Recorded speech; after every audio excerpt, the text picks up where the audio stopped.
a historic decision. This time, the Delhi government has decided that the Chhath Puja will be celebrated at the banks of Yamuna. And currently, the Chief Minister of Delhi, Rekha Gupta, and the Cabinet Minister, Parvesh Verma, you can see in our frame, they have come here and they are inspecting the Chhath Ghats. In fact, the Yamuna currently for the Chhath preparations, and they are doing, from Palla to Wazirabad to here at Civil Lines, and then they will also be going, in fact, till the ITO. And the Chief Minister here has said that the government has in fact decided that they will be preparing ghats for the devotees this time, which will be from Palla to in fact Okhla. And for that, you can see that the priority, rather the challenge of the government here is the cleaning of the Yamuna. And that is why this very important, rather crucial inspection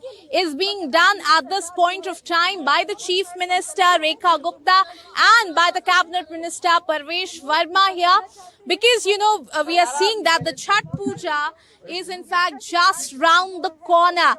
So certainly remains to be seen that, will that be possible and how will the entire thing pan out. But it will be after years that the devotees will get to celebrate the Chhath Puja at the Ghats. Now, there are certain points that need to be noted here, that the government officials have told us that the immersion of, any kind of idol, or in fact, any flowers, or, you talk about any other puja materials will not be allowed. Also, people who generally take a dip during Chhath Puja, so the dip is also not going to be allowed. So what is going to be allowed during the Chhath Puja is that they can come here, and what we called, the arag, that will be allowed at the banks of the Yamuna.